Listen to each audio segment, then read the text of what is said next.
Cricket বার্তা। গত মাসে ওডিআই বিশ্বকাপের ফাইনালে হারের যন্ত্রণা এখনও ভুলেনি ভারতীয় ক্রিকেট দল।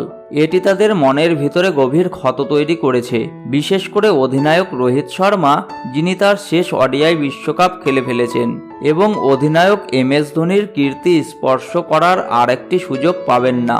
রোহিত ইতিমধ্যেই তার সাদা বলের ক্রিকেট পরিকল্পনা সম্পর্কে ইঙ্গিত দিয়েছেন। টি-20 দলে তাকে না রাখায় তিনি খুশি। এমনকি দক্ষিণ আফ্রিকা সফরের জন্য ভারতের সীমিত ওভারের দল থেকেও নিজেকে সরিয়ে রেখেছেন। কিন্তু অস্ট্রেলিয়ার বিপক্ষে বিশ্বকাপের ফাইনালে হারের পর অধিনায়ক এবং প্লেয়ার হিসেবে তিনি কিন্তু দক্ষতার ছাপ রেখেছেন। তার নেতৃত্বে 10 ম্যাচ অপরাজিত থেকে ফাইনালে উঠেছিল ভারত। তিনি প্রশংসনীয়ভাবে নেতৃত্ব দিয়েছিলেন দলকে। সঙ্গে 597 রান করে টুর্নামেন্টের দ্বিতীয় সর্বোচ্চ স্কোরার হয়েছিলেন। রবিচন্দ্রন অশ্বিন একটি বাদে বাকি সব বিশ্বকাপের ম্যাচ রিজার্ভ বেঞ্চে বসে দেখেছেন এবং রোহিত কিভাবে টিমম্যান হয়ে ভারতের স্বপ্নের রান স্ক্রিপ্ট করেছেন সেটা সবচেয়ে ভালোভাবে উপলব্ধি করার মতো জায়গায় ছিলেন অশ্বিনী। তিনি ধোনি এবং রোহিত উভয়ের অধীনেই খেলেছেন এবং দুই অধিনায়কের তুল্যমূল্য বিচার করতে গিয়ে প্রাক্তন ভারতীয় ব্যাটার বদ্রীনাথের ইউটিউব চ্যানেলে অশ্বিন বলেছেন, আপনি যদি ভারতীয় ক্রিকেটের দিকে তাকান সবাই আপনাকে বলবে যে এমএস ধোনি সেরা অধিনায়ক। রোহিত শর্মা একজন অসাধারণ ব্যক্তি। তিনি দলের প্রতিটি খেলোয়াড়কে বোঝেন। তিনি প্রত্যেকের পছন্দ অপছন্দ জানেন।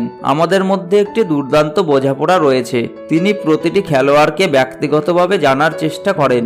বিশ্বকাপের মঞ্চে অশ্বিন মাত্র একটি ম্যাচ খেলেছেন এবং ফাইনাল সহ পরবর্তী 10টি ম্যাচে তিনি সুযোগ পাননি, কিন্তু এই নিয়ে তার কোনো অভিযোগ নেই এবং অধিনায়ক রোহিতের মানসিকতা তিনি বুঝতে পেরেছেন।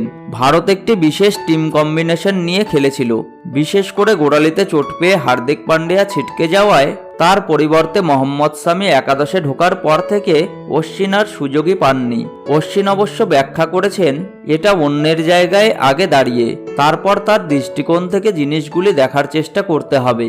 আমি যদি রোহিতের জায়গায় থাকতাম আমি কম্বিনেশন পরিবর্তন করার আগে 100 বার ভাবতাম। দলের জন্য এটি ঠিকই চলছে, তাই বিশ্রাম কেন? 3 স্পিনারের জন্য একজন ফাস্ট বোলারকে কেন বাদ দেওয়া হবে? তো এই ছিল আজকের ভিডিওটি যদি তোমাদের ভালো লেগে থাকে তাহলে অবশ্যই একটি লাইক করো এবং চ্যানেলে নতুন হলে ক্রিকেট সম্পর্কিত সকল নিউজ বাংলা এবং সবার আগে পেতে এক্ষুনি সাবস্ক্রাইব করো ক্রিকেট বার্তা ইউটিউব চ্যানেলটিকে। এই ভিডিওতে এতটুকুই। দেখা হচ্ছে পরের ভিডিওতে। ভিডিওটি সম্পূর্ণ দেখার জন্য তোমাদের অসংখ্য ধন্যবাদ।